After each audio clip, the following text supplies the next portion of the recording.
Kita buka dulu ya Kak ya. Halo kaulan, kaulan, SEJ. Bismillahirrahmanirrahim. Assalamualaikum warahmatullahi wabarakatuh. Waalaikumsalam warahmatullahi wabarakatuh. Waalaikumsalam Alhamdulillah. Alhamdulillahirrabbilalamin. Wabihi nasta'in wa ala umri dunya waddin. Wassalatu wassalamu ala asrofil anbiya'i wal mursalin wa ala alihi wa sahbihi ajma'in amma ba'du. Alhamdulillah di bulan Muharram ini, masuk bulan Muharram ini kita bisa melanjutkan kembali halakoh ke-23 kita. Insya Allah di malam yang berkah ini. Sebelumnya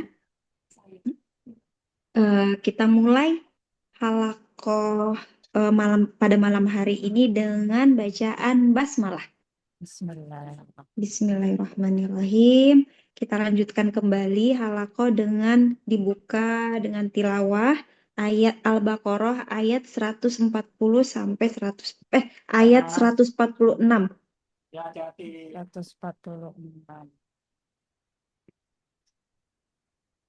sampai 152 bukan ya, benar saya Kak? Sampai kalau di web ayatnya 152 ya Kak ya? iya.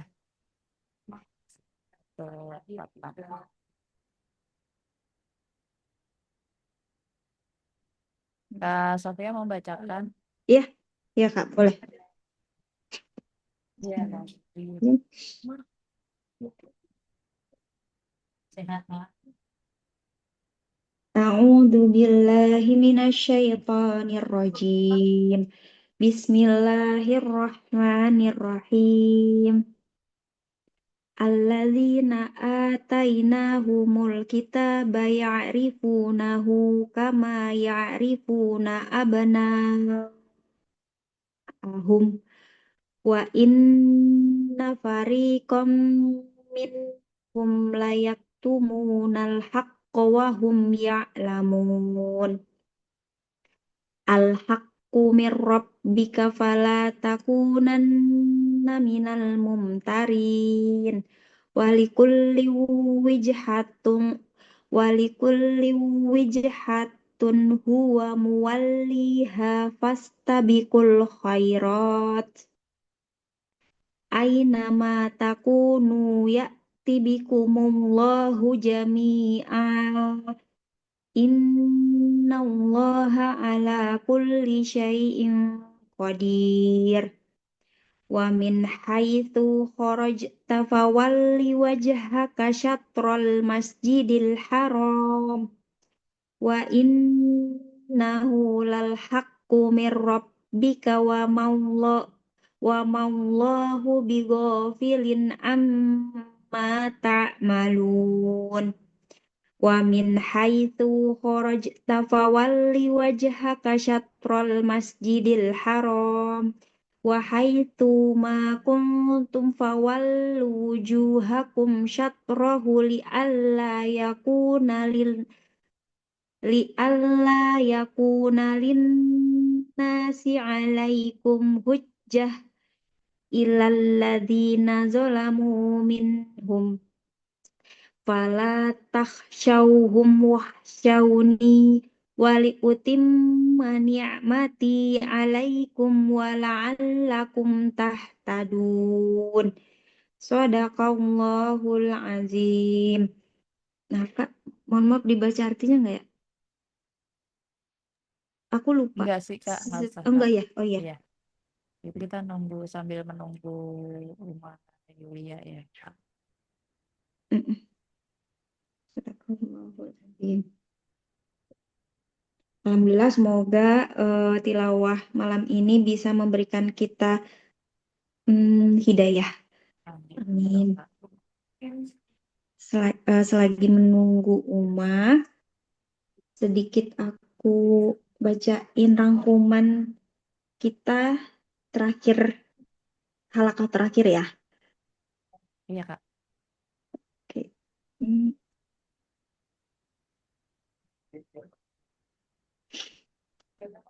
Bismillah, halaqah terakhir di tanggal 13 Mei itu menceritakan tentang perjalanan hidup Roqayyah binti Muhammad. yang memberikan banyak ibroh, pelajaran yang ada pada cerita tersebut, yaitu keteguhan iman beliau yang rela kehilangan status sosial pernikahan pertamanya demi mempertahankan keyakinan kepada Allah. Kemudian kesetiaan pasutri menjadi teladan dalam mendukung suami Utsman bin Affan melalui masa-masa sulit, termasuk saat 2 kali hijrah di Habasyah dan Madinah. Selanjutnya, keberanian berkorban, rela meninggalkan tanah kelahiran dan kenyamanan demi mencari lingkungan yang lebih baik untuk beribadah. Kemudian, memprioritaskan keluarga, kisah suaminya yang absen dari Perang Badar Iya demi deh. merawatnya menunjukkan Hati-hati ya. bahwa menjaga dan mengurus keluarga yang sakit adalah ibadah yang sangat mulia. Selanjutnya, ketabahan luar biasa, tetap sabar meski diuji dengan kehilangan anak, ibu, hingga sakit parah di pengasingan. Dan terakhir, kerendahan hati, meski berstatus putri Rasulullah, beliau tetap hidup sederhana dan fokus pada pengabdian sebagai hamba-hamba Allah. Sekian, semoga teman-teman bisa ngajak yang lain nih, yang available buat ikut gabung halakoh malam ini. Diajak. Kita sebarluaskan. Sebarluaskan. Assalamualaikum. Halo, Rina. Ini siapa, Mah? Tante Rena.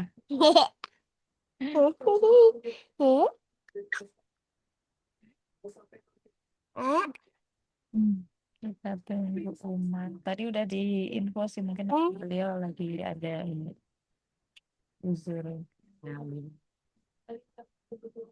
Kaulan lagi di mana Kaulan? Kan dia lagi di mana? Kayul Di rumah. Udah pulang jam berapa kan Kaulan dari kantor? lagi di rumah, Kak. Di rumah. Aduh ya. Ya Desi gimana? Sehat? Alhamdulillah, Kak Yuli sehat. Kak Yuli sehat. Alhamdulillah, sehat. Suaranya mirip-mirip ya, Kak Desi sama Kaulan ya. Ya, itu tidak bisa Suara Kaulan lebih merdu kayaknya, Kak. itu tidak bisa membedakan. Coba. Halo, mau pakai satu. Kades. Tuh kan, mirip kan? Saya dengerin dengan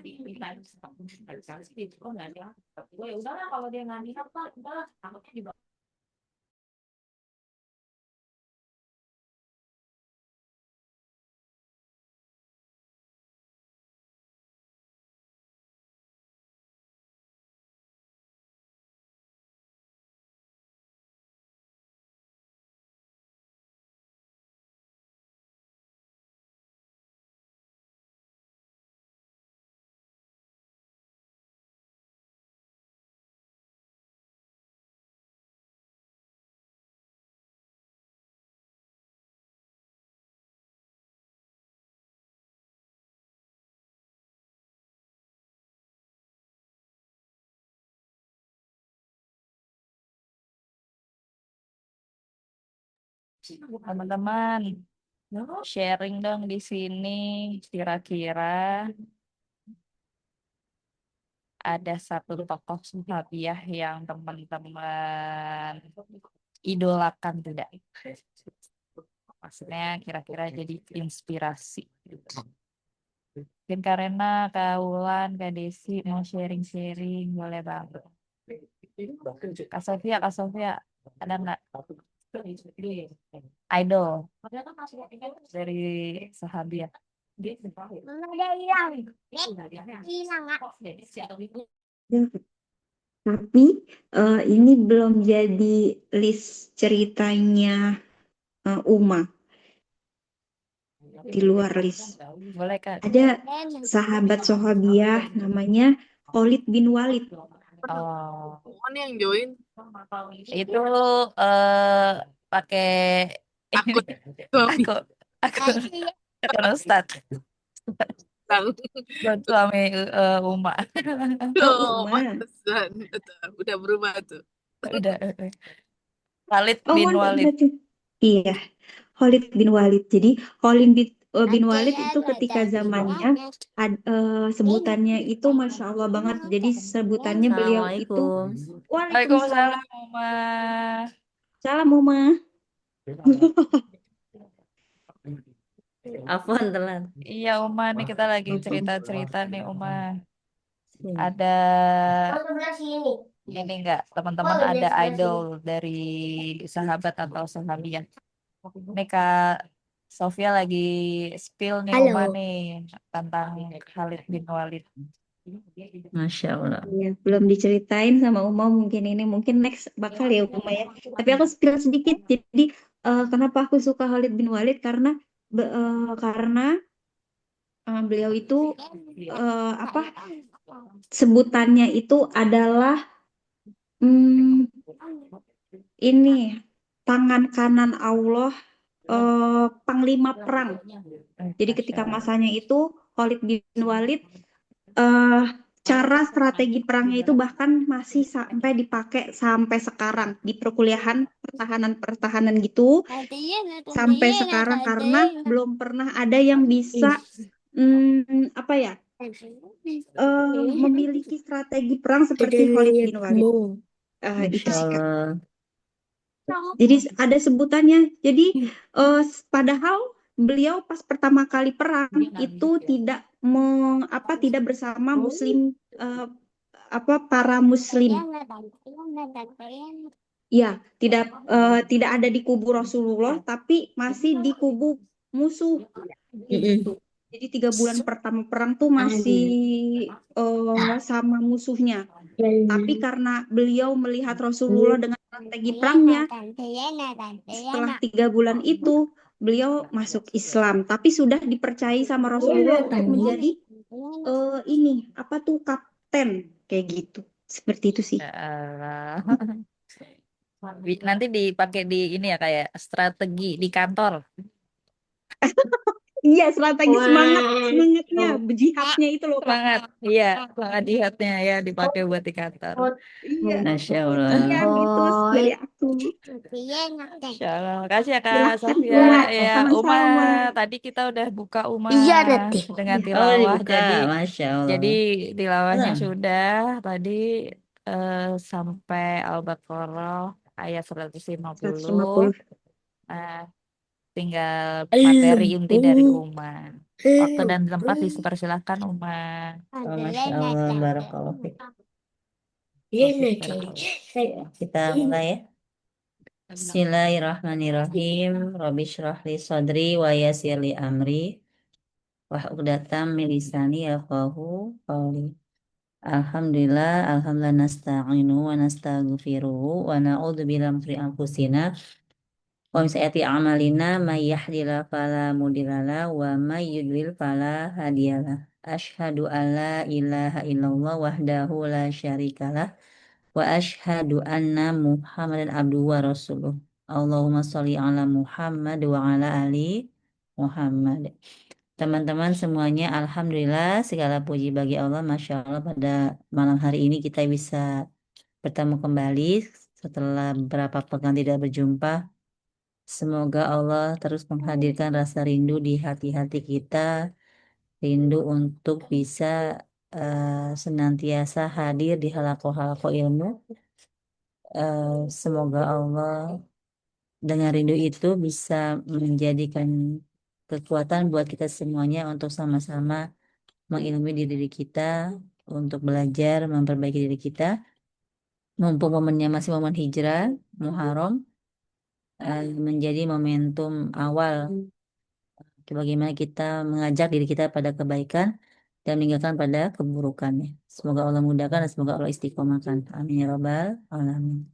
Dan salam senantiasa tercurahkan pada Nabi Muhammad Sallallahu Alaihi Wasallam, Rasulullah teladan kita semuanya, Masya Allah, yang begitu terusnya untuk menyebarkan Islam, menyebarkan risalahnya Allah, hingga sampai di kita pada hari ini, nikmat Islam, nikmat iman yang luar biasa yang Allah berikan.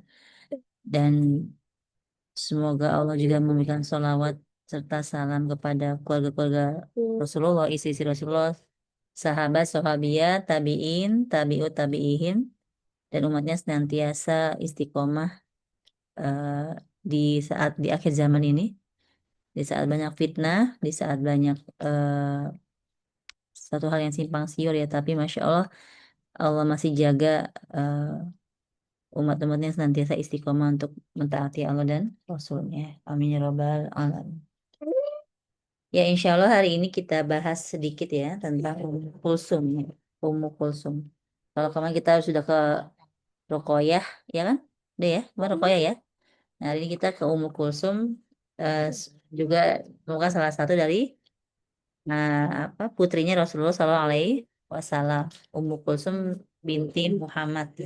Kulsum binti Muhammad. Belum ya itu ya? Kalau Fatimah kan sudah pernah ya pertama awal-awal Fatimah. Nah, ini kan kita ke Ummu Kulsum. Kalau Allah tadi. Jadi teman-teman semua, Ummu Kulsum itu kalau teman-teman kemarin ingat kisahnya Ruqayyah, ini juga putrinya Rasulullah yang di apa tuh namanya, yang diceraikan oleh salah satu anaknya Abu Lahab. Abu Lahab kan ketika kan Abu Lahab tuh kan meminang dua putrinya Rasulullah SAW ya, Ruqayyah dan Ummu Kulsum. Nah, apa namanya, ketika Rasulullah mendapatkan tugas mengemban amanah sebagai seorang Rasul, yang Abu Lahab meminta pada kedua anaknya untuk eh, menceraikan anak-anak Rasulullah SAW, putri-putrinya Rasulullah SAW, yaitu Ruqayyah dan Ummu Kulsum. Ya. Karena Abu Lahab menginginkan kehinaan buat Rasulullah SAW. Tapi Masya Allah, bukan kehinaan yang didapatkan oleh Rasulullah dan keluarganya, tapi mereka menjadi kemuliaan karena berpisah dengan anak-anaknya Abu Lahab. Nah, jadi Ummu Kulsum itu kan dinikahkan oleh Utaibah ya, Utaibah bin Abu Lahab. Dengan perceraian ini, Ummu Kulsum selamat, gitu ya, selamat dari susahnya hidup bersama Ummu Jamil. Ummu Jamil itu istrinya Abu Lahab ya, seorang wanita yang Allah abadikan di dalam surat Al-Lahab sebagai pembawa kayu kayu bakar gitu. Jadi Ummu Kulsum bersama Ruqayyah, jadi karena diceraikan oleh suami-suami mereka, anaknya Abu Lahab, maka keduanya itu Masya Allah, apa namanya, selamat dari kesusahan hidupnya. Ummu Kulsum setelah beliau diceraikan atau berpisah dengan Utaibah bin Abu Lahab, itu dia tetap bersama adiknya Fatimah ya, di rumah kedua orang tuanya, di rumah Rasulullah SAW di Mekah ya, bersama dengan Rasulullah dan Bunda Khadijah gitu. Jadi bersama ibunya, kalau Ruqayyah kan setelah Ruqayyah itu kan setelah diceraikan oleh anaknya Abu Lahab kan dinikahkan oleh Utsman bin Affan ya. Nanti kita kan udah pernah kita ceritakan ya.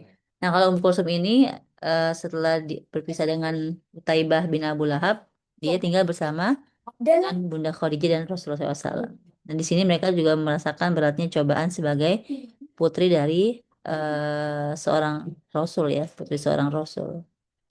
Jadi setiap apa namanya, setiap kali Rasulullah pulang gitu ya, eh, pulang dari beliau berdakwah gitu, dengan memikul beban berat gitu kan ya di atas pundaknya Rasulullah SAW, nanti terkadang di kerah bajunya Rasulullah itu terdapat bekas-bekas perlakuan kekerasan yang dilakukan orang Quraisy terhadap Rasulullah gitu. Jadi itu keadaan itu sering ditemui oleh Ummu Kulsum terhadap ayahnya Rasulullah SAW gitu. Namun ketika Rasulullah sudah hadir ke rumah itu, mereka menyambutnya dengan kasih sayang gitu ya. Mereka berusaha sebisa mungkin untuk menghapus bekas-bekas perlakuan yang dilakukan oleh orang-orang kafir Quraisy ya. Ya, akhirnya membuat Rasulullah itu nyaman ya selama berada di rumah gitu, Masya Allah. Makanya teman-teman semua ini jadi hikmah buat kita, termasuk buat saya juga sih. bagaimana kita bisa memberikan rasa nyaman buat suami kita yang sudah menikah, ataupun buat saudara-saudara kita yang di luar sana mereka mengalami misalnya banyak banyak hal yang tidak baik tidak nyaman gitu ya. Ketika di rumah bisa merasakan kenyamanan seperti itu. Jadi Ummu Kulsum hidup bersama keluarganya di tengah kerasnya pertarungan dan penindasan periode pertama itu yang telah mencapai puncaknya.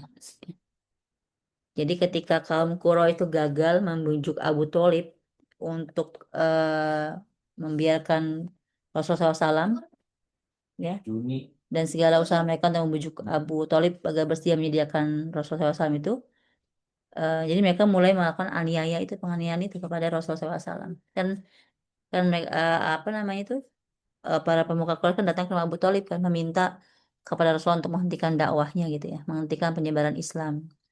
Tapi kan Rasulullah kan tidak mau melakukan itu. Kata Rasulullah kan walaupun matahari di tangan kanan, bulan di tangan kiri gitu, aku tidak pernah mau menghentikan meneruskan risalah dakwah ini gitu. Dan karena mereka dan Abu Thalib pun tidak mau menyerahkan keponakannya itu kepada mereka gitu. Jadi Rasul dapat perlindungan dari Abu Thalib ya, pamannya. Nah, akhirnya karena mereka tidak mendapatkan apa yang mereka inginkan, maka orang kafir Quraisy itu mulai melakukan kekerasan gitu terhadap Rasulullah dan orang-orang beriman saat itu. Ini bisa dibayangkan teman-teman semua bagaimana kondisi saat itu ya, ketika Masya Allah Rasulullah SAW dengan maksudnya berusaha untuk menyebarkan Islam ya di tengah-tengah orang-orang jahiliyah gitu ya. Bisa terbayangkan ya seperti itu. Nah setelah Hamzah bin Abdul Muthalib itu masuk Islam, Hamzah bin Abdul pamannya Rasulullah ya, Hamzah masuk Islam, terus disusul Umar bin Khattab juga masuk Islam, Masya Allah ya. Nah ini orang-orang Quraisy hilang kendali nih ya. Jadi orang Quraisy udah hilang, semakin hilang perilaku lurusnya, sabarnya gitu ya. Jadi mereka tuh karena mereka melihat, ini kok udah mulai banyak yang masuk Islam nih, tokoh-tokoh kayak Hamzah, Umar bin Khattab gitu ya. Mereka semakin kasarnya itu ya teman-teman, maaf ya, semakin liar lah gitu ya dalam memerangi Rasulullah SAW gitu. Akhirnya mereka tuh menyusun rencana orang kafir Quraisy untuk memboikot Bani Hashim gitu ya, memboikot. Jadi mereka tuh mencatat pemboikotan ini sebuah surat perjanjian yang seperti kita kenal ya. Itu yang mereka tempelkan di dinding Ka'bah bagian dalam gitu. Jadi Rasulullah, keluarganya, para pengikutnya itu harus mengungsi ke perkampungan Abu Thalib, dan di situ semua orang-orang Bani Hashim dan Bani Abdul Muthalib itu mengungsi semua kecuali Abu Lahab. Karena Abu Lahab itu pamannya Rasulullah SAW, paman kandungnya Rasulullah SAW. Tapi karena dia termasuk salah satu orang yang itu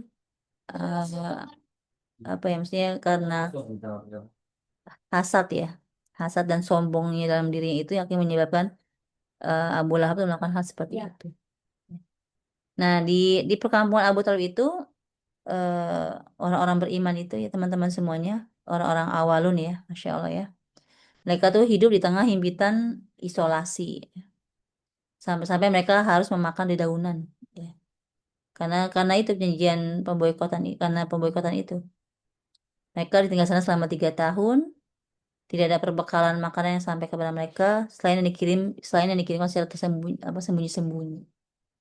Dikisahkan bahwa di situ teman-teman semua bahwa Abu Jahal bin Hisham itu melihat Hakim bin Hizam bin Khuwailid al-Asadi pergi secara sembunyi-sembunyi tuh bersama seorang hamba sahaya miliknya membawa gandum yang mau dikirimkan kepada Bunda Khadijah, bibinya gitu ya. Nah itu kala itu ia bersama suami dan kedua putrinya Ummu Kulsum dan Ruqayyah di perkampungan Abu Thalib.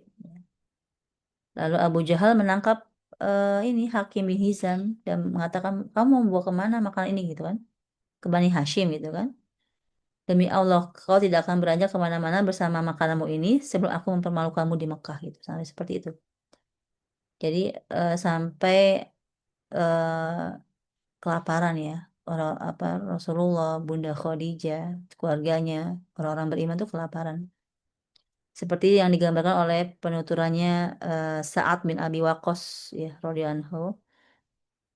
2 tahun setelah petaka isolasi itu berakhir, ya jadi ini Sa'ad bin Abu Waqqas menceritakan ya saat itu ya, aku kelaparan hingga pada suatu malam aku menginjak sesuatu yang lembut, lalu aku memakannya. Sampai sekarang aku tidak tahu apa itu katanya, saking kelaparannya.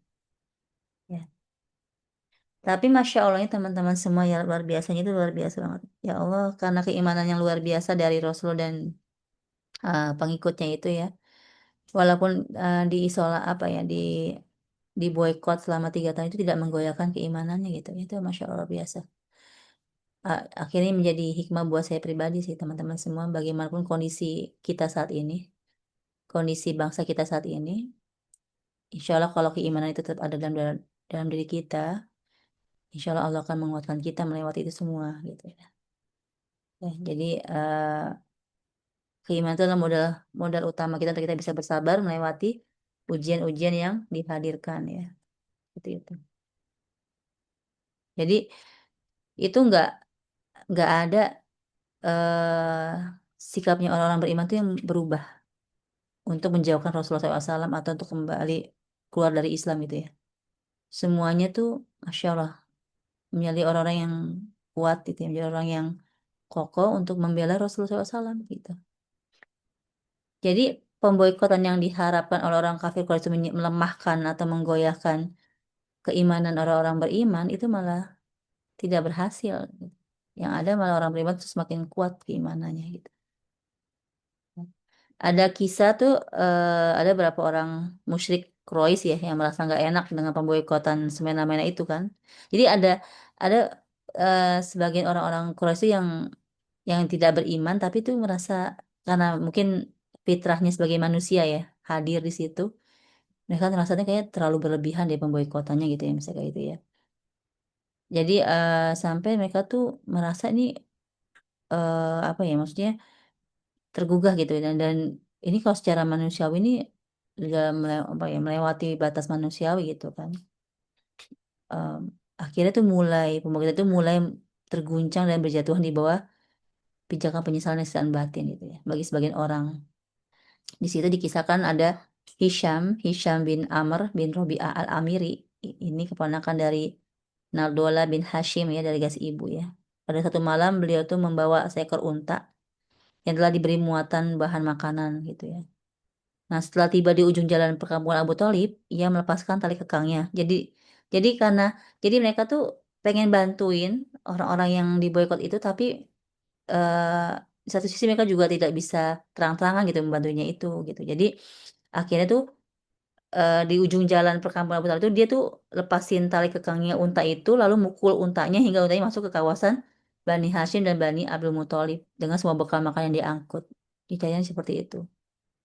Nah, pada suatu malam, Nabi SAW tuh keluar di dekat jalan yang mengarah ke perkampungan Abu Thalib, menyambut kedatangan unta yang membawa bahan makanan itu ya, Masya Allah. Lalu sama Rasulullah tuh diawasi pembagian makanannya itu ya, untuk keluarga-keluarga pengikutnya beliau. Jadi umatnya dulu yang didahulukan oleh Rasulullah SAW. Gitu. Ketika makanan itu datang, terbayang ya teman-teman ya, bagaimana tidak ada makanan sama sekali, lalu datang makanan ya, itu langsung habis dibagi kepada pengikutnya Rasulullah SAW. Nah kalau Ummu Kulsum itu begadang ya di samping kasur ibunya yang sudah tua dan lemah. Jadi di sini Bunda Khadijah karena kondisi pemboikotan ini Bunda Khadijah semakin melemah gitu, kondisi semakin melemah dan merasa sudah semakin dekat ajalnya Bunda Khadijah itu ya. Eh, jadi Masya Allah ya. Jadi Bunda Khadijah Masya Allah barakallah. Masya Allah. Nah, jadi Bunda Khadijah itu berbisik kepada putrinya, maksudnya, kalau saja ajal memberiku waktu sampai ujian ini berakhir, hingga aku bisa meninggal dengan tenang dan bahagia. Gitu. Nah, Ummu Kulsum mengatakan pada ibunya, wahai ibu, engkau akan baik-baik saja insya Allah. Jadi setelah itu yang mata Ummu Kulsum itu berderai gitu ya, sehingga tidak bisa berkata-kata lagi. Lalu ibu itu mengatakan, Bunda Khadijah mengatakan, iya demi Robku, aku harus baik-baik saja, wahai putriku. Tidak seorang pun di antara para wanita Quraisy yang mendapatkan nikmat seperti yang aku raih. Bahkan tidak ada seorang wanita pun di dunia ini yang mendapatkan kemuliaan seperti yang aku raih. Adanya aku ini sebagai istrinya Mustafa tercinta, itu sudah cukup sebagai bagianku dari dunia. Dan adanya aku ini sebagai wanita beriman pertama dan juga sebagai umum mukminin itu sudah cukup sebagai bagianku dari akhirat. Insya Allah. Dan Bunda Khadijah itu tidak pernah menyesal sedikit pun menjadi istri bagi Rasulullah dan menjadi ummul mukminin.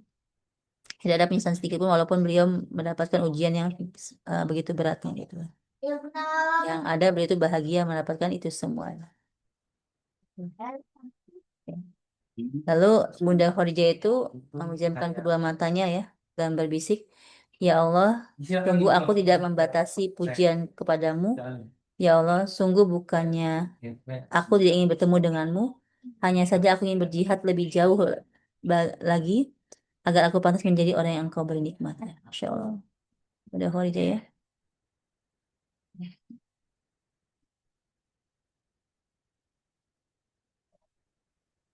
Nah, dalam keadaan seperti itu, tiba-tiba pintu rumah terbuka hingga terpancarlah sinar yang menerangi ruangan kamar. Nabi SAW masuk dengan wajah ceria dan berbinar ya. Nah, saat menatapnya, sang istri langsung bangun untuk menyambut dengan wajah ceria ya. Sedikit kekuatan dan kesehatan mulai masuk ke dalam tubuhnya yang sudah letih. Ummu Kulsum tuh mendengarkan berita yang dibawa ayahnya hingga ia merasa seakan-akan tuh kegelapan malam mulai sirna sedikit demi sedikit untuk memberikan ruang bagi cahaya fajar yang baru datang.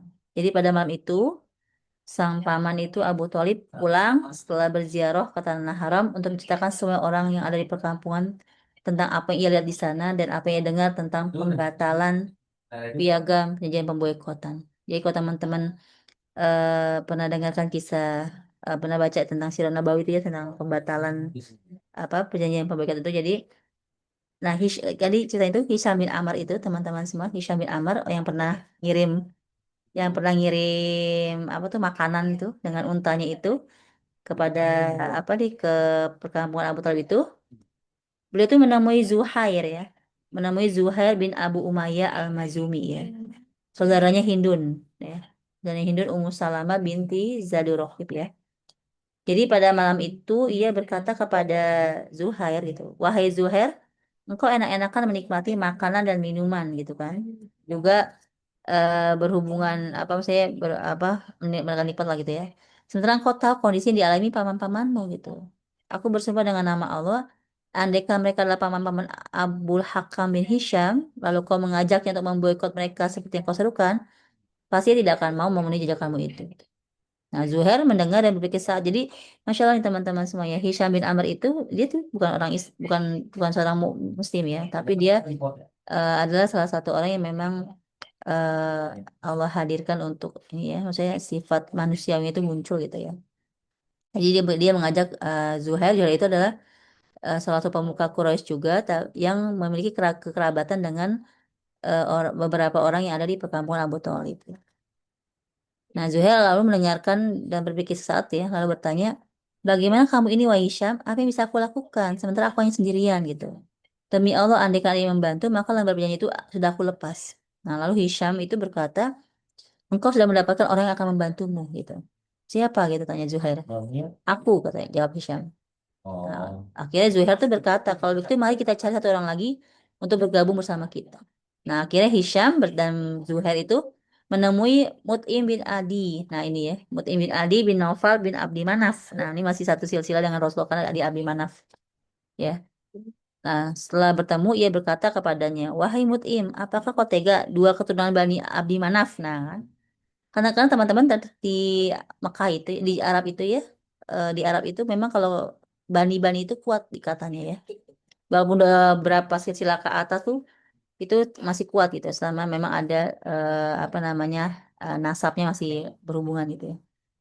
Apakah kau tega dua keturunan Bani Abdi Manaf sekarat, sementara kau menyaksikan hal itu dan menyetujui sikap orang-orang Quraisy gitu. Demi Allah, andaikan kalian membiarkan mereka, pasti mereka lebih cepat membantu daripada kalian. Akhirnya jawaban Mu'in itu sama dengan Zuhair. Nah, akhirnya Hashim pergi menemui Abu Baktari bin Hisham, lalu nyari ngajak juga gitu. Akhirnya ada sampai orang yang kelima ya, namanya Zam'ah. Jadi ada Hisham, ada Zuhair, ada Mut'im, ada Baktarin, ada Zam'ah. Nah, 5 orang inilah akhirnya teman-teman semuanya yang mereka tuh eh, berjanji dan sepakat untuk mencabut lembar perjanjian pemboikotan itu, gitu ya. Ya. Nah, pada pagi harinya, nih mereka pergi ke tempat-tempat yang biasa digunakan untuk pertemuan dengan mengenakan jubah kan. Nah, Zuhair tawaf 7 kali mengelilingi Ka'bah, lalu berdiri menghadap ke arah halayak seraya berkata, wahai semua penduduk Mekah, kita bisa menikmati makanan dan mengenakan gitu kan, makanan yang enak, pakaian yang bagus gitu. Sementara Bani Hashim berada dalam kondisi mengenaskan gitu dan tidak diperkenankan berniaga. Demi Allah, aku tidak akan duduk kecuali setelah lembar perjanjian itu dirobek gitu. Nah, Abu Jahal, teman-teman semua yang berada di pojokan masjid berkata, engkau berdusta. Demi Allah, lembar perjanjian ini tidak boleh dirobek gitu kata Abu Jahal. Kalau si itu juga mengatakan lagi, engkau lebih pendusta gitu kata kata Zam'a gitu ya. Akhirnya yang berlima itu berusaha untuk melawan Abu Jahal gitu ya. Nah, Abu Abu Jahal menatap tajam kan pada kelima orang itu ya. Ini pasti sudah kalian rencanakan ya. Tadi malam kan telah musyawarahkan untuk melakukan hal ini semua. Nah, tapi teman kelima orang ini dari gubris ya. Abu Jahal itu akhirnya Mut'im bergegas menuju masjid di hadapan banyak orang. Termasuk di dalam nanti ada Abu Thalib yang hanya duduk di pojokan masjid ya. Mut'im kemudian mencari lembar perjanjian pemboikotan dan hendak merobeknya gitu ya. Jadi Mut'im itu nyari di mana nih lembar perjanjian kan kalau di tradisi Arab itu teman-teman semua kalau misalnya sudah robek itu kertas berarti selesai perjanjiannya itu selesai seperti itu ya. Ternyata teman-teman, Masya Allah, ketika Mut'im itu masuk ke dalam Ka'bah ingin merobek lembar perjanjiannya, ternyata lembar perjanjian itu sudah dimakan oleh rakyat dan tidak menyisakan tulisan apapun selain kalimat dengan namamu ya Allah. Jadi itu udah dimakan rayap kertasnya. Tinggal tersisa tulisan dengan namamu ya Allah. Itu yang nggak dimakan oleh rayap. Masya Allah ya. Akhirnya, Masya Allah teman-teman semuanya, itu orang-orang hanya terdiam dan menyesal ya. Mereka tuh merasa apa ya maksudnya, uh dengan apa ya maksudnya dengan hilangnya tulisan itu dimakan rayap. Tapi ini ada apa maksudnya nanti kita yang lihat hikmahnya ya. Lalu Abu Thalib bergegas pergi menuju perkampungan Abu Thalib itu untuk menyampaikan kabar gembira ini gitu ya. Jadi selesai sudah pemboikotan selama 3 tahun. Sebenarnya kalau ini kan suatu Masya Allah ya. Kita manusia hanya bisa berencana dan berikhtiar ya. Ya kan di situ kan kita melihat ya bahwa Allah Masya Allah gitu. Maksudnya Allah tuh mengirimkan rayap untuk bisa menghancurkan lembar perjanjian itu ya. Tapi kelima orang tadi juga kalau mereka tidak masuk ke dalam Ka'bah, gak ada yang tahu kan kalau perjanjian itu sudah dimakan rayap. Inilah qadarullah yang Allah hadirkan ya. Maksudnya tugas kita sebagai seorang hamba, sebagai seorang manusia kan hanya bisa berikhtiar dan di situ ada pertolongan Allah yang datang gitu ya. Masya Allah. Rayap itu hewan yang makan apa tuh kertas kayu. Kecil, kecil. Rayap namanya. Iya. Mm-mm. Itu kayak gimana? Kita lihat ya. Jadi, Masya Allah teman-teman semuanya, kayak rasanya tuh ketika orang-orang yang orang beriman di sana ya, mendengarkan berita dari Abu Thalib. Termasuk yang paling utama sih Rasulullah SAW ya. Dia tuh begitu bahagia ya karena selesai sudah pemboikotan yang dilakukan selama 3 tahun itu. Dan lalu pada pagi harinya mereka semua langsung menuju Ka'bah. Lalu mereka tawaf ya. Lalu setelah itu mereka pulang ke rumah masing-masing ya. Masya Allah. Minum. Nah, di rumah Rasulullah SAW di Mekah ya, Bunda Khadijah sudah terbaring di atas kasur. Sudah dalam kondisi yang sangat lemah Bunda Khadijah itu ya. Lalu tidak lama setelah itu beliau wafat ya. Bunda Khadijah itu wafat di samping Rasulullah SAW. Nah, ketiga putrinya tuh Zainab, Ummu Kulsum dan Fatimah itu berada di dekat Bunda Khadijah ketika wafat itu ya. Nah, pada tanggal 10 Ramadan, tanggal 10 Ramadan teman-teman semua, di tahun 10 kenabian, jasad Bunda Khadijah itu dibawa ke Hajun ya. Di sanalah Bunda Khadijah dimakamkan di Hajun itu ya. Ya, ini merupakan satu kondisi yang sangat menyedihkan buat Rasulullah SAW ya, karena kehilangan istri tercintanya yang mendukung dakwahnya selama ini gitu ya. Jin Ya. itu sebetulnya bentuknya itu udara. Jin itu sebetulnya bentuknya seperti udara, dia nggak nampak. Makanya jin itu bisa masuk ke pori-pori kita karena dia udah. Nah, itu juga aslinya jin. Jadi sebetulnya kalau dia sudah Jadi tidak lama setelah itu, tidak lama dari peristiwa meninggalnya Bunda Khadijah itu, visualisasi budaya Rasulullah SAW itu bersama dengan mengajak Abu Bakar untuk hijrah nih. Ini hijrah ke Madinah ya. terus nanti Seperti itu. misalnya sama-sama.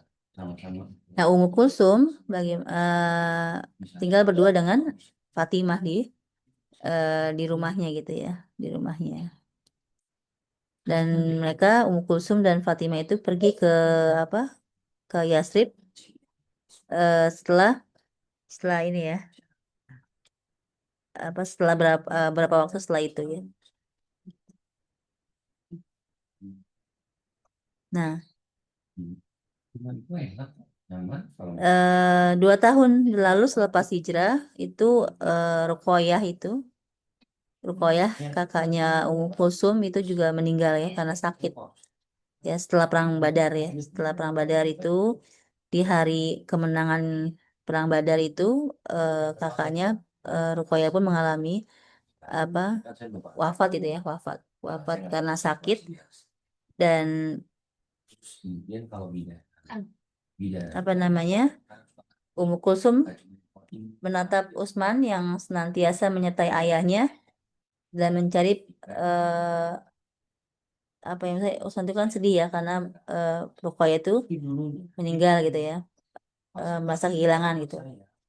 Akhirnya tibalah suatu hari pada bulan Robi ya, ketika Rasulullah SAW tengah beristirahat di rumah, lalu tiba-tiba Umar bin Khattab datang menemui Rasulullah ya, dengan marah nih untuk mengadukan kepada beliau perihal kedua sahabatnya Abu Bakar dan Utsman gitu ya. Jadi ceritanya tuh Umar itu menawarkan pada keduanya itu untuk menikah dengan putrinya Hafsah ya, Hafsah. Karena Hafsah kan baru tinggal mati oleh suaminya gitu, Hunais bin Huzafah. Nah, Abu Bakar tuh ketika ditawarin sama Umar bin Khattab untuk menikahi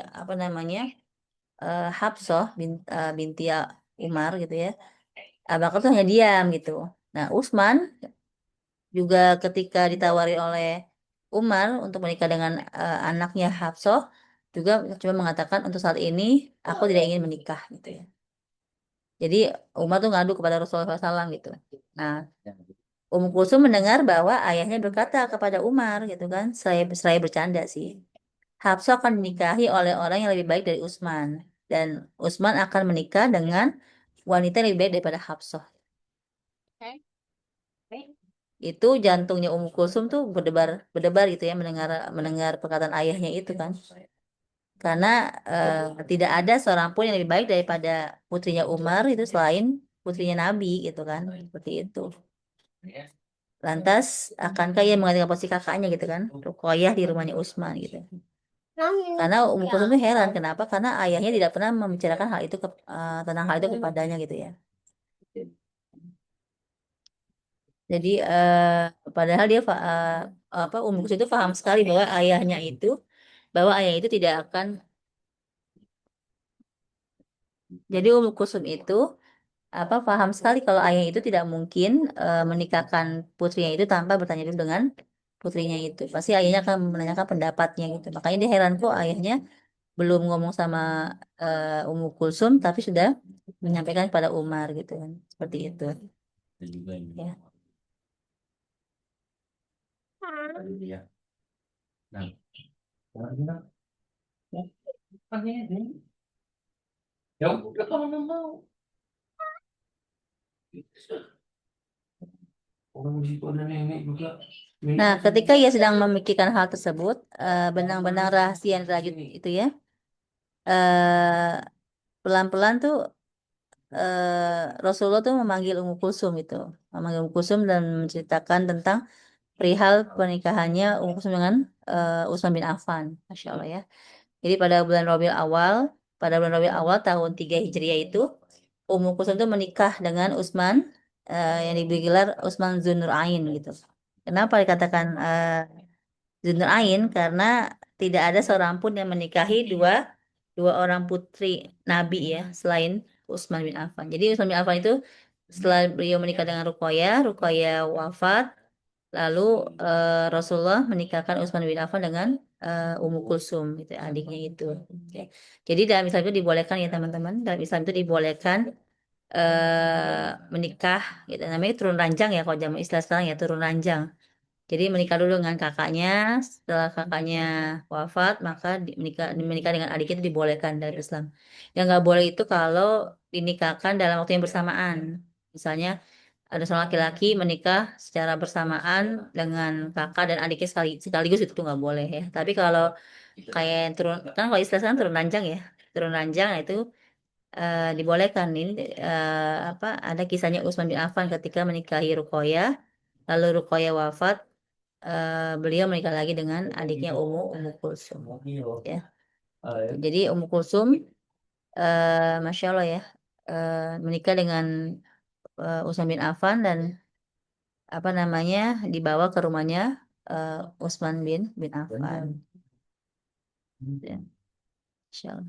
Ya maksudnya kalau pembinaan mau ditarik lagi, tapi tarik anak. Iya. Nanti pot. Iya. Kalau pot kalau tanah itu. Nah di situ di Ummu Kulsum itu dalam rentang waktu beliau itu menikah dengan Utsman bin Affan, ia melihat Islam tuh mencapai puncak kemenangan. Ya. Menyaksikan ayahnya juga Rasulullah SAW itu berangkat dari satu peperangan ke peperangan yang lainnya sebagai pemenang bersama Utsman bin Affan gitu ya, Masya Allah. Diriwayatkan di teman-teman semua ada riwayat itu di Madinah itu ada sebuah sumur. Ada sebuah sumur namanya tuh Dumah. Nah ini kisah terkenal nih ya. Pernah sering kita dengar ya. Jadi di Madinah itu ada sebuah sumur namanya Dumah. Itu milik seorang Yahudi. Nah, milik seorang Yahudi yang akhirnya ia jual kepada kaum muslimin. Ya, jadi orang Yahudi itu punya sumur. Nah, dia itu pelit itu, teman-teman. Jadi kalau ada orang yang mau mengambil air di sumurnya maka harus harus bayar gitu dengan sejumlah uang gitu ya. Nah, di situ akhirnya Rasulullah SAW kemudian menawarkan nih kepada para sahabat gitu kan. Siapa yang mau membeli sumur rumah bagi kaum muslimin gitu. Menuangkan timbanya ke timba mereka, maka ia akan mendapatkan tempat minum di surga gitu. Karenanya. Jadi Rasulullah bilang, kalau ada yang mau beli sumur rumah untuk kaum muslimin yang menuangkan timbanya ke timba mereka, maka ya Apa? ada ya Ya itu dulu aja. Teleponnya. ya mati emangnya Mbak. Biasa dulu aja. Sebentar. Ya, Bah. Hilang, Bah. Zoomnya hilang. Ada. Mati kali zoomnya. Udah Iya. habis pakai zoomnya kan bukan berbayar. Enggak. Masih ada Ustadz. Tuh. Oh, Kedengeran ya suaranya ya? Kedengeran. Tuh, kedengeran. Masih ada Ustadz. Tapi mana ya kok nggak muncul di layarnya? semua semua. Nah, Mana Mbak ini? Oh, Zoom ya. Nih, nih, nih. ini adikku Solihah, Solih. Eh, Kalau kok nggak muncul di laptopku, Mbak Kayu, Mbak Yuli? Apanya? Uma. Layarnya sebentar. Ada Uma. Oma klik komen spasi, ketik Hah? Zoom. Oma pakai laptop kan ya? Iya. Tunggu dulu, tunggu. Maklum. Tadi ada masuk handphone apa? Itu masuk telepon. Sayang, sayang. Yang mana? Kedengeran suara abang.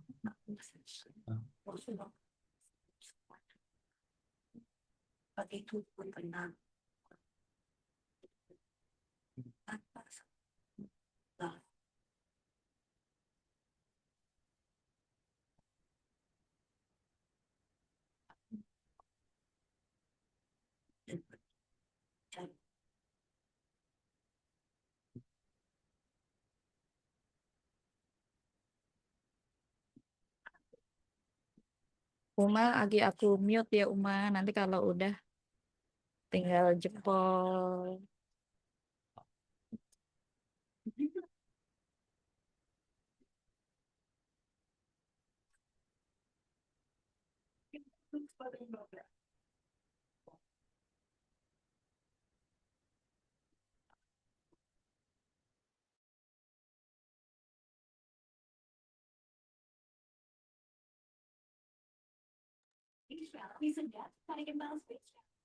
Udah Uma.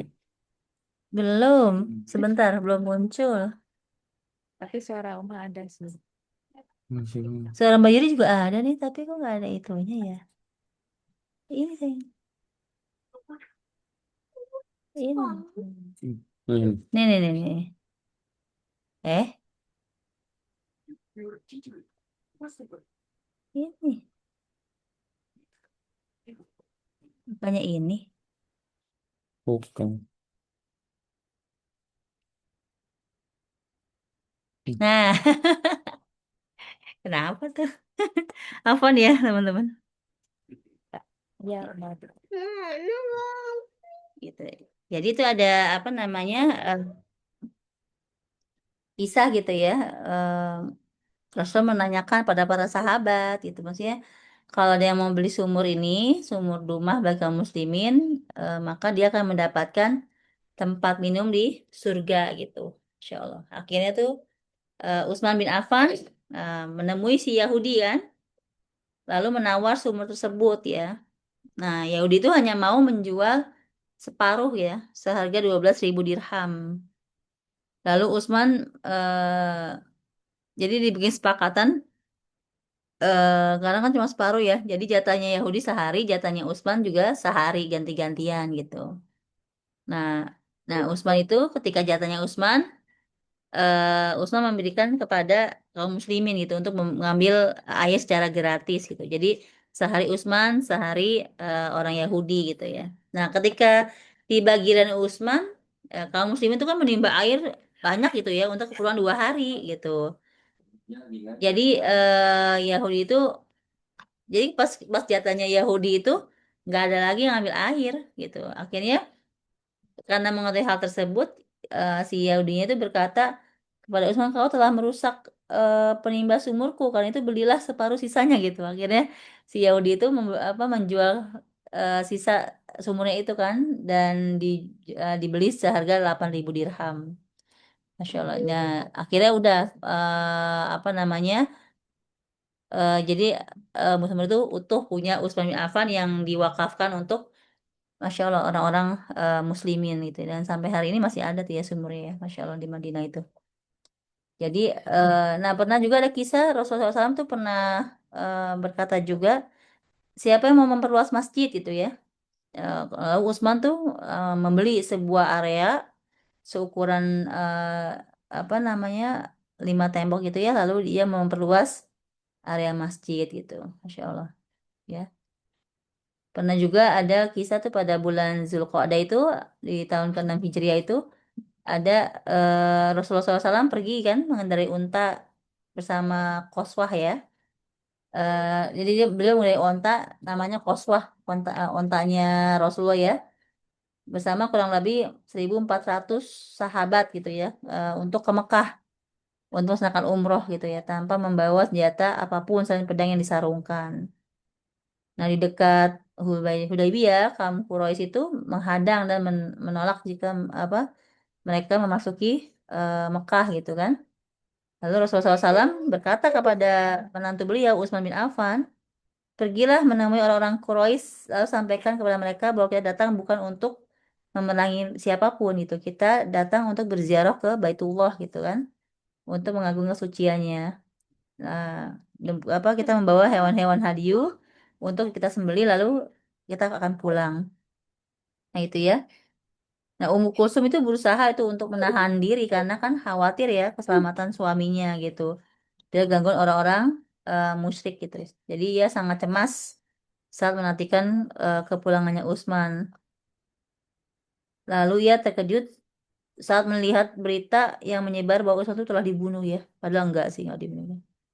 Nah, saat Nabi mendengar berita tersebut, Nabi SAW berkata, kita tidak akan pergi sebelum memerangi kaum Quraisy itu. Lalu beliau mengajak kaum muslimin untuk berjanji setia dalam Baitur Ridwan itu ya. Dan beliau mewakili Utsman, lalu beliau meletakkan tangan kirinya pada tangan kanan beliau dan berkata, dia Utsman pergi untuk keperluan Allah dan keperluan Rasulnya gitu. Ternyata kesedihannya Kulsum tidak berlangsung lama karena Utsman telah kembali dari pertemuannya dengan orang kafir Quraisy dengan selamat gitu ya. Seperti itu. Ya.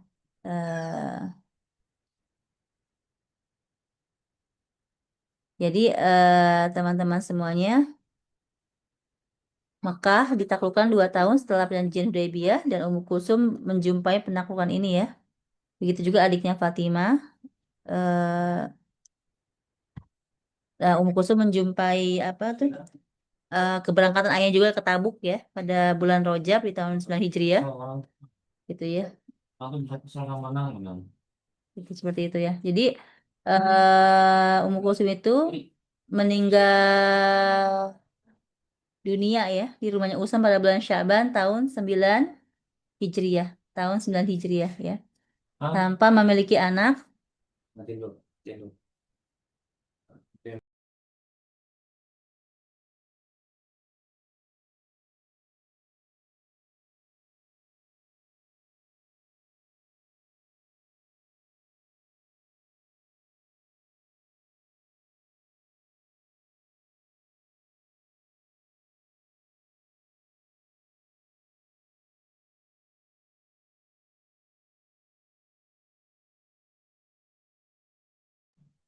Jadi Ummu Kulsum itu meninggal di tahun 9 Hijriah dan tanpa memiliki anak ya.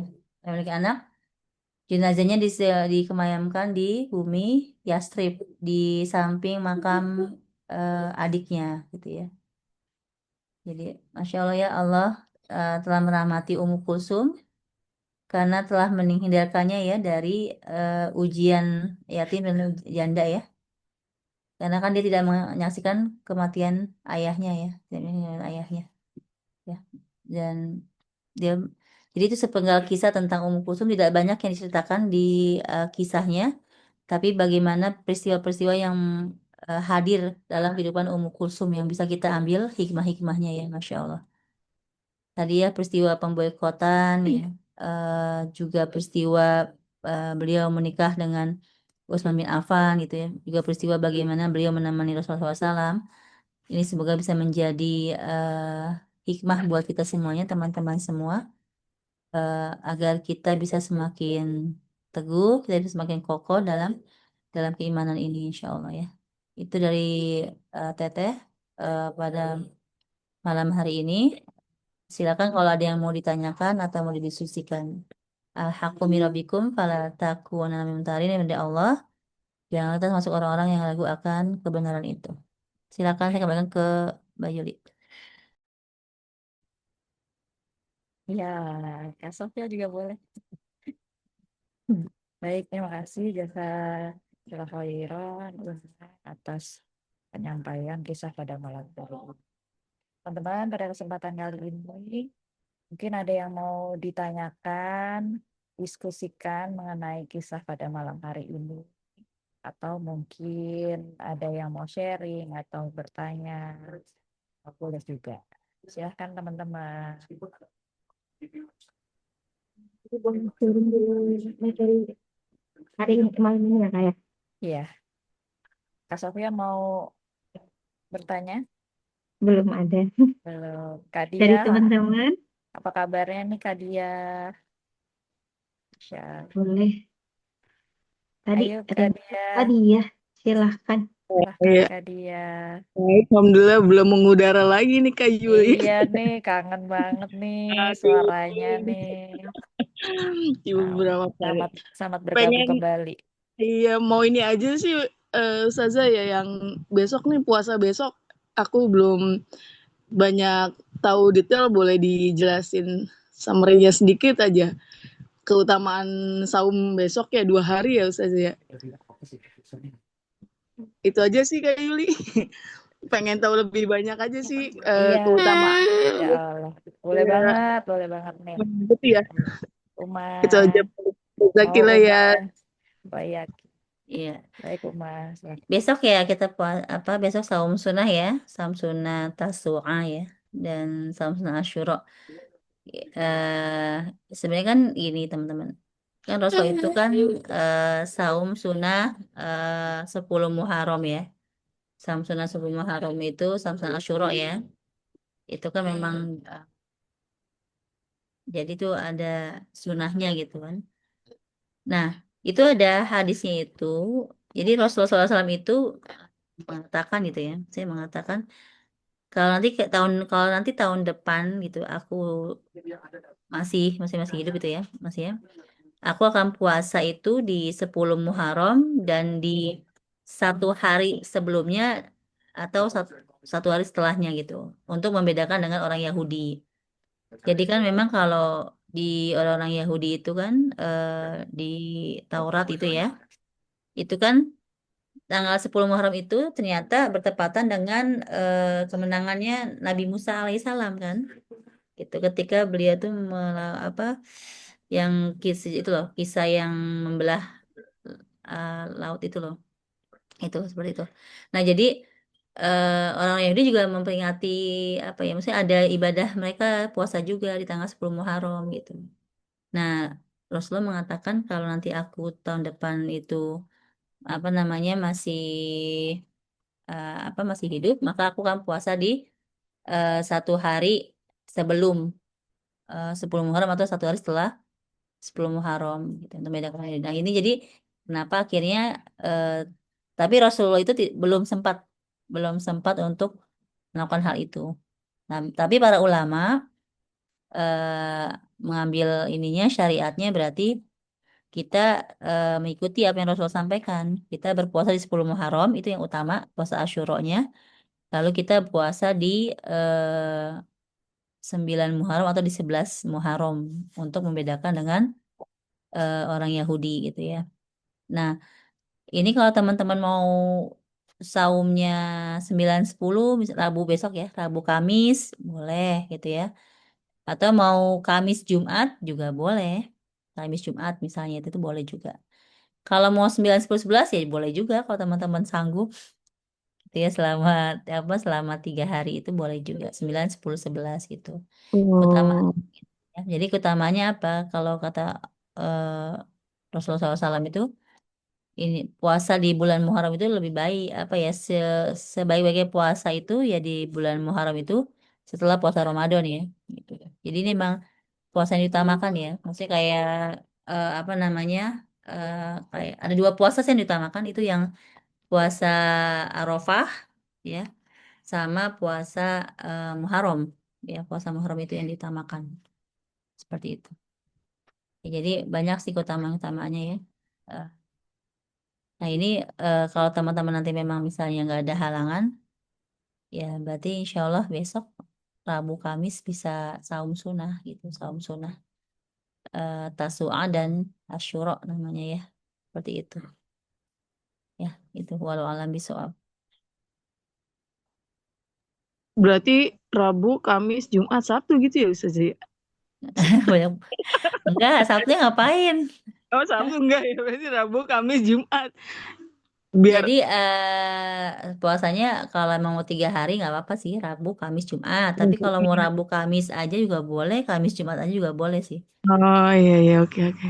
Jadi Salah. untuk jadi kan kalau Masya Allah ya teman-teman semua ada beberapa hari sih memang yang Rasulullah tuh suka apa namanya mengajarkan ke kita lewat hadis itu untuk menyelisihi ya, untuk menyelisihi kebiasaan orang Yahudi gitu.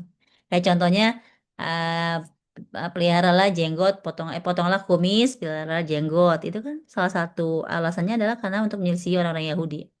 Kalau orang Yahudi itu kan hobinya miara kumis gitu. Akhirnya yaitu beliau menyampaikan di hadis itu potonglah kumis, peliharalah jenggot. Nah ini juga sama.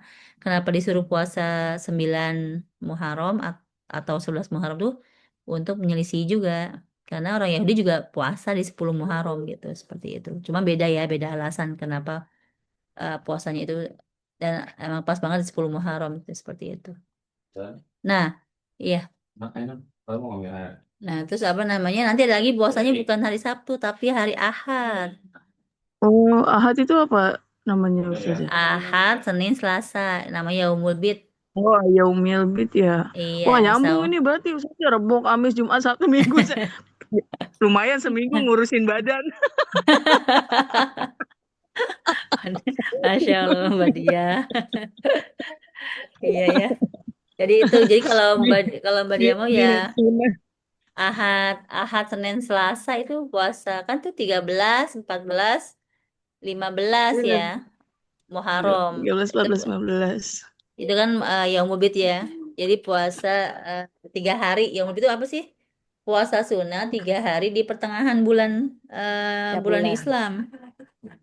Gitu. Jatuhnya di tanggal 13, 14, 15. Tapi bulan-bulan Iya. itu ya, bulan-bulan Islam ya, bulan-bulan Islam. Kayak gitu. Iya. 13, 14, 15. Nah, itu. Jadi kalau emang bisa, Mm-mm. kalau mau ya bisa nanti hari Ahad, Senin, Selasa bisa saum juga. Seperti itu. Lanjut ganti puasa Ramadan Ustazah. Nah, kemarin tadi juga ada yang WA tuh. Boleh nggak sambil apa niatnya aku dikodo? Ya nggak boleh. Maksudnya itu kan saum sunnah ya. Jadi nggak boleh Mm-mm. digabungkan dengan saum kodo. Oh Terus iya. kalau ada yang nanya kalau misalnya niatnya kodo tapi dilakukannya besok boleh nggak? Ya ya boleh, boleh. Karena kan tapi niatnya kodo ya. Niatnya kodo. Mm-mm. Jadi kalau dia mau kodo ya boleh. Besok Rabu Kamis misalnya. Rabu Kamis Jumat Sabtu Ahad Senin Selasa. Iya. Seru tuh kayaknya Ustazah ya. Seminggu. Lumayan kayaknya tuh bisa bikin berat badan itu. Nggak turun juga kalau misalnya buka puasanya. Emang, ya, Malah jazakillah lebih. Ustazah ya. Kak Yuli udah Ya, jazakillah ini. ya wayaki, Masya Allah, Barakallah. Terima kasih Kak Dia. Pertanyaannya sangat bermanfaat sekali buat kita semua nih. Tapi Uma, Mas. berarti kalau mau saum sunnah, kode kita harus ini dulu ya, diselesaikan dulu ya Uma ya. Hutang-hutang puasa Ramadannya. Hmm, Atau gimana Uma? sebenarnya kalau saum Muharram ini ya, kalau di apa namanya, kan ada tuh orang-orang yang biasa saum Daud ya, saum sunnah Daud nih, saya ngomong dulu ya, saum sunnah Daud ya. Nah itu apa? Saum sunnah Daud. Nah itu kalau udah saum sunnah Daud itu kan sudah tidak perlu lagi misalnya saum Senin Kemis ya udah maksudnya bukan nggak perlu lagi tapi bukannya nggak boleh bukan tapi dengan dia saum Daud sudah menggantikan semuanya, misalnya udah kan dia kan selang-seling itu saumnya selang-seling, maka sudah misalnya kalau misalnya pas banget bertepatan Daudnya itu tidak pas hari Senin ya nggak apa-apa, dia nggak puasa gitu tapi gitu ya. Atau yang mubit katanya. Kalau misalnya sudah saum Daud, maka kalau pas banget nggak bertepatan dengan apa eh, pas banget dia lagi nggak saum Daud, maka maka dia tidak perlu saum saum yang mubit itu kan digantikan. Tapi kalau saum sunnah Arafah sama saum sunnah Muharram ini nggak bisa digantikan gitu. Jadi tuh buat orang-orang yang suka saum sunnah Daud juga dia harus mengkhususkan niat untuk saum sunnah eh, eh, Muharram gitu. Jadi ya karena keutamaannya itu seperti itu. Nah, bagaimana kalau orang yang masih punya hutang puasa gitu ya? Sebenarnya nggak apa-apa sih kalau misalnya dia mau saum sunnah Muharram 2 hari gitu ya. Belum membayar kodonya itu nggak apa-apa sebenarnya. Nggak dilarang, maksudnya nggak dilarang untuk itu gitu. Tapi kalau dia mau mendahulukan kodonya juga itu lebih baik sih sebenarnya. Seperti itu. Kayak gitu sih. Itu Mbak Yuli. Jadi tidak ada larangan kalau dia ingin tetap saum sunnah Muharram 2 hari itu, walaupun masih punya hutang puasa, tapi akan lebih baik kalau dia itu melunasi dulu hutangnya itu ya. Seperti itu. Walau alam bisawab. Insyaallah. Kak Sofia silahkan dilanjut. Terima kasih atas penjelasannya Uma. Bagi teman-teman ada lagi yang ingin bertanya Ya, atau silakan. mau sharing? Boleh nih. Mm-mm. Uma Oke, masih belum bertanya, ada. Uma.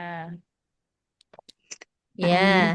Ya, Kak Yuli sendiri baik, Iya silahkan. deh bertanya deh. Makanya dilempar dulu ke Kak Sofia biar saya bisa bertanya. Oke, siap. Silakan Kak Biar Yuli. seru ya. Uma, ini kayaknya ini mungkin berulang-ulang sih pertanyaannya dan mungkin juga suatu hal yang umum buat perempuan nih. Mengenai overthinking nih Uma nih.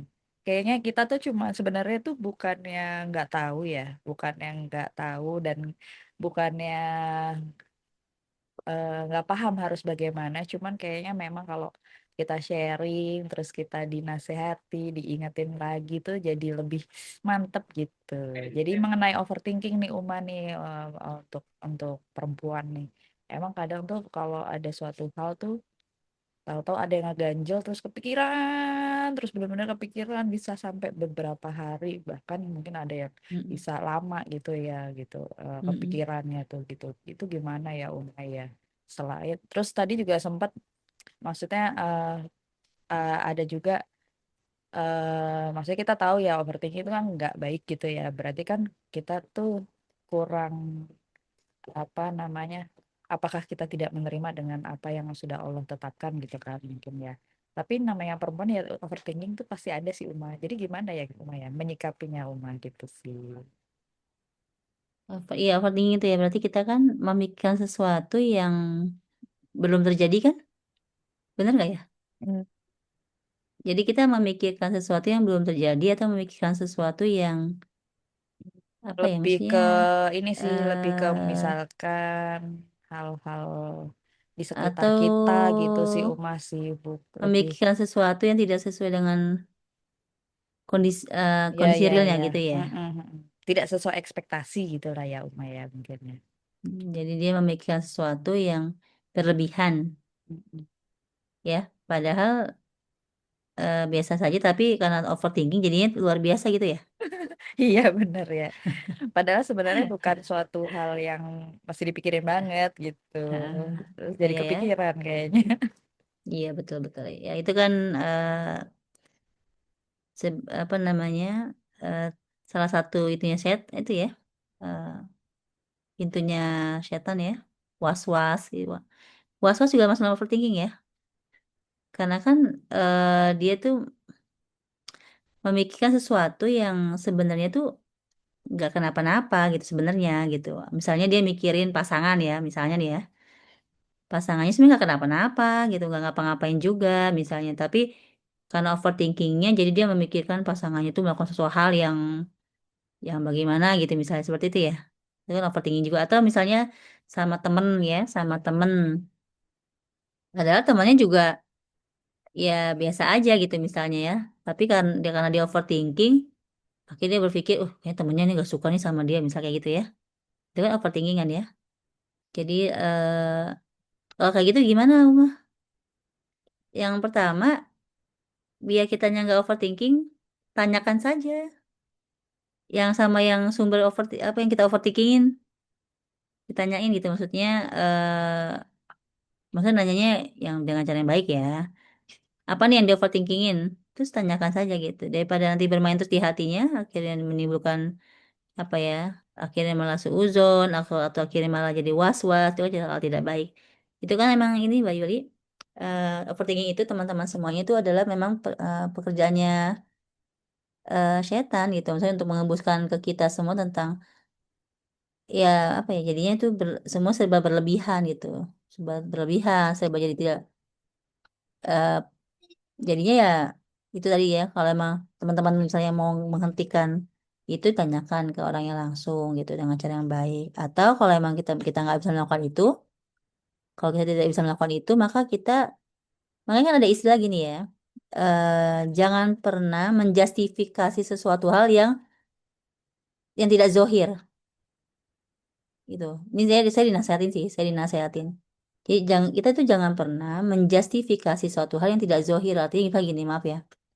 eh Kalau memang itu tidak jelas tampak, eh, apa yang maksudnya maksud dan tujuannya, ya udah kita nggak usah menghakimi atau kita mencari apa yang maksudnya contoh gimana ya, saya ngomong susah ya. Misalnya tuh jadi kita tuh kayak ini kayaknya si A ini nggak suka deh sama saya. Kayaknya si A ini nggak suka sama saya. Emang kenapa kok nggak? memberi label Ah, ya, Uma ya. iya, kenapa nggak suka gitu misalnya ditanya. Kak, ya kayaknya sih dari mimik wajahnya dia nggak suka sama saya misalnya. Padahal mimik wajahnya emang begitu misalnya kayak gitu ya contohnya ya.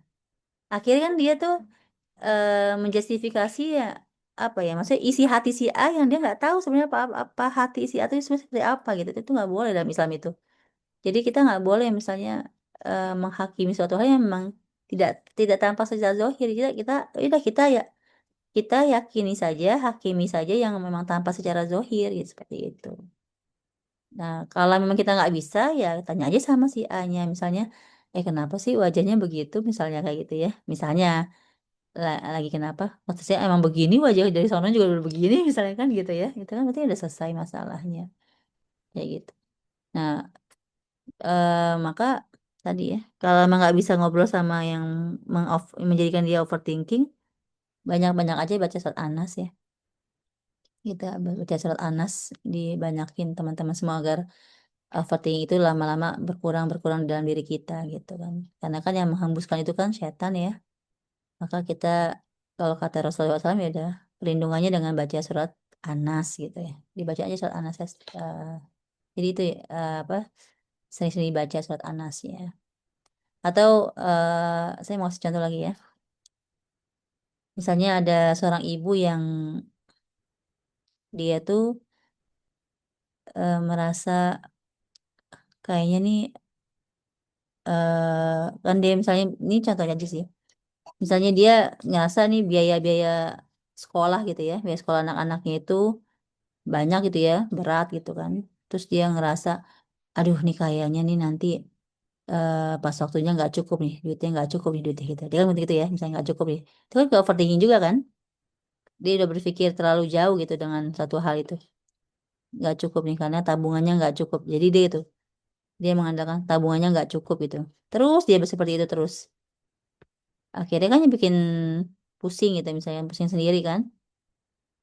Nah, solusinya gimana untuk orang yang overthinking itu ya tadi teman-teman semua, satu, eh, tadi ya, apa namanya, teman-teman itu apa yang di overthinkingin itu diperjelas faktanya gitu. Bisa jadi itu cuma pikiran-pikiran kita aja gitu kan, pikiran kita aja. Yang kedua, berlindung kepada Allah dari hal seperti itu ya dengan banyak baca Anas. Yang ketiga, akhirnya kembali pada makrifah kita kepada Allah sih. Bagaimana kita mengenal Allah gitu. kalau apa ya maksudnya kalau kita yakin gitu bahwa semua sudah ada yang maha mengatur, bahwa semua sudah ada yang apa ya maksudnya sudah ada yang menjamin ya, maka ya kita insya Allah lebih apa tidak akan overthinking gitu. Tapi kalau perempuan kebanyakan overthinkingnya sama ini ya, maksudnya sama orang lain ya, maksudnya ya nggak Mbak Yuli? Kayaknya iya sih memang begitu. Iya, Demikian. kebanyakan gitu ya. Maksudnya kalau mungkin untuk diri sendiri dia nggak overthinking ya, tapi kebanyakan kalau perempuan itu overthinking sama orang lain gitu. Maksudnya orang lain nggak kenapa-napa, dianya berpikir macam-macam gitu, ya kan? Mm-mm. Daripada kalau perempuan lebih banyak lagi gitu, nah berarti kan dia bersuuzon kan? Bersuuzon sama orang lain. Seperti itu. Makanya dia harus belajar untuk berbaik sangka. Bukalah 40 pintu baik sangka buat saudaramu. Gitu kan kalau kata Rasulullah SAW gitu kan. Jadi Rasulullah SAW itu mengajarkan kita untuk membuka 40 pintu baik sangka buat saudara-saudara kita. Jadi sebelum kita berburuk sangka kita mencari dulu 40 alasan kenapa kita harus berbaik sangka dengan saudara-saudara kita gitu. Kayak gitu. Itu overthinking. Ya, semoga Allah mudahkan saya, mudahkan teman-teman juga ya untuk kita bisa biasanya ini saya mau diskusi. Biasanya kalau orang overthinking itu kenapa ya, Mbak? Biasanya apa ya? yang membuat dia overthinking? Biasanya apa? Ini kita diskusi aja Ayo sama yang apa lain. Kak Sofia? Ragu sama dirinya sendiri, Uma. Maksudnya Kenapa? Biasanya Apa? baperan orangnya. karena Baperan. Baperan. Baper ya. Kadang kalau aku ngelihat sifat bodoh amat itu kayaknya penting kalau buat perempuan, karena kan kalau kita terus overthinking, baperan itu nggak bakalan selesai kalau ngikutin manusia gitu ya kan. Jadi balik lagi, Allah just the one goals gitu kan. Ketika kita udah niat berbuat baik, cuekin aja udah. Kadang solusinya ngopi, Kak Yuli, ngopi. Ngopi dan terus fokus sama berbuat baik kita karena Allah. Udah selesai. Ya Allah. Jangan ini ya kayak jangan apa namanya. Terkadang tuh kita apa ya? Iya gitu ya. Mikirin pendapat orang sih Uma. Karena nggak akan iya selesai lebih. kalau pendapat manusia nggak ada habisnya. Betul. Tapi ketika ini kita ya. sadar bahwa setiap berbuat baik kita semua dilakukan karena Allah, insya Allah sih Allah bukakan pintu kebaikan seluas-luasnya, bukan begitu ya Uma ya? Iya. Oh, berarti dia overthinkingnya lebih pada bagaimana pandangan orang terhadap dirinya gitu ya? iya, jadi buat Nah, dirinya iya. lagi gitu, Kadang Uma. semua aspek Sebenarnya sih. seperti ini Sebenarnya gitu. aku juga pernah punya temen dulu, overthinkingnya juga over, cuman ya itu kalau ngikutin terus dalam pikiran terus baperan, ya udah nggak bakalan selesai karena manusia selesai dari masalah manusia satu akan ada manusia berikutnya dan nggak akan selesai di dunia ini gitu. Jadi fokus aja sama niat kita, kebaikan kita karena Allah, apa yang kita kerjakan semua karena Allah sih insya Allah terabas. Jadi kadang sifat pelupa juga kadang ada manfaatnya. Oh iya lupa gitu. Kayak kemarin mana ya lupa. Kadang bodo amat juga itu karena memang kondisinya ya. Kadang kondisi apalagi kalau sama banyak perempuan, kebetulan kalau saya circle-nya banyak bapak-bapak dan anak-anak Gen Z laki-laki nih. Jadi udah terbiasa cuek, udah terbiasa bodo amat gitu. Jadi kadang oh ternyata kayak gini kali ya kalau yang sifat bodo amat tuh. Jadi terkadang ada positifnya ya, kita jadi nggak terlalu banyak mikirin hal-hal receh, nggak baper gitu kan. Yang penting ada kabar yang nggak enak ya tabayun udah selesai ya tabayun. sudah besok buka lagi lembaran baru gitu ya kan. Aku sih Tabayun, gitu iya. solusinya biasanya. Jadi berapa detik coba kita hilangkan itu perasaan-perasaan yang kayaknya nggak penting, fokus lagi gitu. Iya, betul. Ya, benar-benar. Iya, Masya Allah. Kalau tadi Mbak Sofi tadi apa? Kenapa? Sebenarnya overthinking itu muncul karena keraguan diri sendiri, Uma. Jadi dia merasa, oh aku, tapi ada banyak orang lain yang itu dia bilang B. Jadi sehingga tanggapan ke dia tuh kayak emang iya bener ya, sampai dia mencari validasi. Jadi overthinkingnya itu eh berusaha untuk enggak, aku nggak gitu, tapi kata si A B C D aku seperti ini. Itu keraguan pada dirinya itu muncul biasanya, Uma. Ya, betul. Berarti PR-nya itu PR terbesarnya adalah bagaimana mengilmui diri kita Mm-mm. untuk kita bisa fokus pada yang seharusnya fokus. Itu sih sebenarnya PR terbesarnya. Kalau kita sudah bisa fokus pada pada yang seharusnya kita fokus, kita tidak, insya Allah overthinking itu karena apa, semakin lama semakin berkurang. Misalnya kita mengilmui diri kita bahwa kita nih fokus kita di dunia ini hanya misalnya tujuannya Allah gitu ya. Ya udah, kalau yang selain Allah kita nggak akan banyak ambil pusing gitu, seperti itu. Atau kita mengilmui diri kita, oh iya bahwa saya nih bekerja melakukan sesuatu itu harus ikhlas gitu ya, ikhlas berarti ya sudah, berarti nggak peduli dengan omongan-omongan orang gitu, selama kita sesuai dengan syariat ya udah jalanin aja kan, kayak gitu. Itu kan sebenarnya modelnya kan mengilmui diri ya. Kita juga nggak bisa nyalain sepenuhnya si orang-orang yang overthinking ya, bisa jadi memang mungkin mereka itu ilmunya masih belum nyampe ya, belum, jadi terkadang masih mikirkan hal-hal yang tidak perlu dipikirkan gitu, seperti itu ya, Iya, kadang pokoknya kalau udah jadi mumet banget ngopi. Kalau udah ngopi mumet tuh banget ngopi. nggak boleh Habis itu ngopi udah ngopi. tidur, bangun tidur udah lupa lagi tuh overthinkingnya.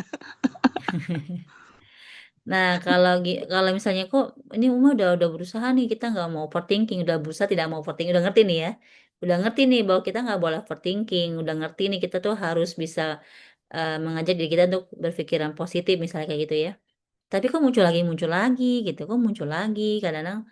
Nah itu bahkan kita harus banyak berlindung kepada Allah gitu, karena ya bisa jadi juga itu kan satu caranya setan juga untuk bisa apa ya, maksudnya ngajak kita pada pikiran-pikiran tidak baik gitu kan, seperti itu.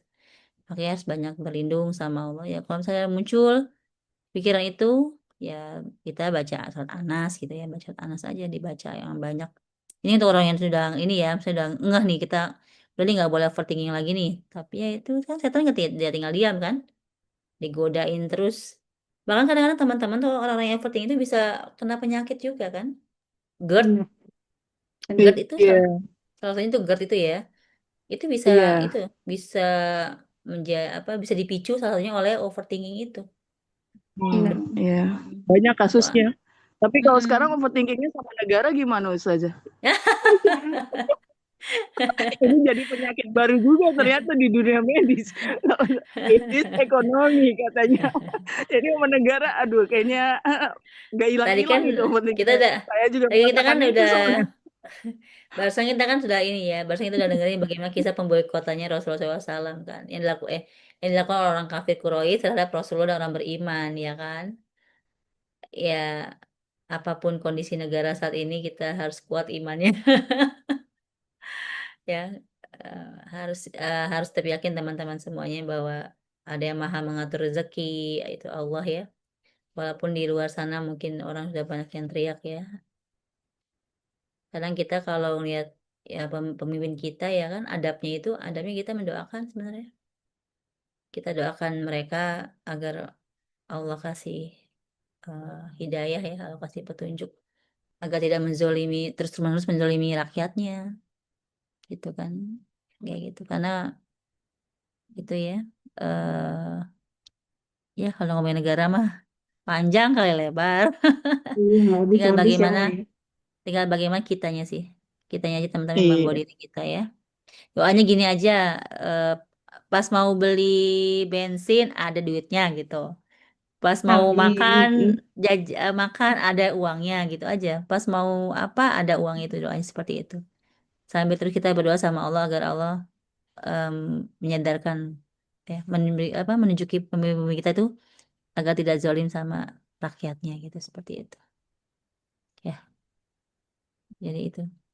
Jadi ya karena kalau kita ngomong juga panjang lebar nanti juga ya nggak ada ini ya, nggak solusi seperti itu. Tapi kalau Masya Allah kalau memang ada teman-teman yang punya kemampuan untuk bisa menasehati langsung kepada pemimpin kita, itu Masya Allah luar biasa.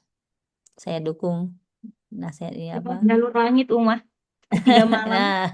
Ketika lelang itu kata Mbak Sofia tuh. Ya, ketika apa? Tapi gini, yang naik itu kan Pertamax ya. Pertalite nggak naik kan ya? Enggak Pertalite kan kayaknya. nggak naik, Enggak, nggak naik enggak, kan ya? enggak, Tapi enggak. kenapa semuanya naik ya? Ya Allah ya. Tapi mudah-mudahan keimanan kita juga ikut naik ya. Amin. Ya, Insya Allah. ikutan naik. Amin. Itu yang paling penting Ustazah. Iya Keimanan Iya, yang penting naik. iya itu. Biar kita makin nggak makin diuji imannya makin naik ya Kak. biar nggak emosi ya. Nggak emosi. Seperti itu. Lagi naik level nih. Orang Indonesia ya, makanya Orang Indonesia lagi naik level. Insya Allah. ya kalau itu ya Allah ya Rabbi. Semoga Allah lebihkan ya rezeki-rezekinya pas waktunya sih, doanya gitu aja teman-teman semuanya. Ya. Jadi kita nggak usah overthinking sama negara lah, sama pemerintahan. Obat yang ngopi. Obatnya Mama mau ngopi ya. Kak Wulan, ada yang mau ditanyakan sebelum kita tutup sesi pada malam hari ini? Untuk Karena sedikit saran aja Kak. Tadi Silakan. buat teman-teman yang mungkin OVT, sedikit saran aja, semoga bisa bermanfaat. Pokoknya ketika OVT itu muncul, teman-teman yang sendiri jangan sampai sendiri, karena kesendirian itu eh, temannya lagi-lagi setan itu senang. temannya setan. Semakin teman-teman sendiri dan semakin teman-teman validasi OVT itu, dia semakin senang dan semakin mengganggu mental kita. Serius deh. Langsung Benar. nyaut nih siapa nih Kak Jadi Cae. coba ganti kegiatan OVT itu dengan kegiatan-kegiatan lain yang bisa mengalihkan OVT kita. Apalagi bertemu dengan orang-orang yang positif. Salah satunya Sofia, Masya Allah. Masya Allah. Sofia, saya sendiri gitu dong. Masya Allah. Itu terus yang ke apa? Nah, misalnya yang kedua, mungkin tadi tingkat kita semua perempuan, bahkan jangankan perempuan, tapi laki-laki, semua itu punya perasaan. Cuma bagaimana perasaan itu di tingkat levelnya masing-masing. Ada mungkin orang yang dihina A, B, C, dia itu nggak tumbang. Tapi ada juga orang yang udah dihina sedikit, dia tumbang. Jadi bagaimana caranya kita mengontrol si perasaan kita itu. Semuanya tuh nggak salah kok, baper nggak salah. Tapi gimana caranya kita itu supaya nggak terlalu OVT itu. Dan paling penting yakin sama diri sendiri dan Bismillah, Allah semoga permudah, terutama di bulan Muharram ini. Bismillah ada jalan yang terbaik. Amin. Insya Allah. Ada orang-orang yang dia tuh bisa ada orang-orang teman-teman yang dia tuh bisa menata hatinya sendiri ya. Menata dirinya sendiri, menata hati sendiri, dia nyari-nyari jawaban, lalu dia kuatkan dirinya, tuh ada orang yang seperti itu ya.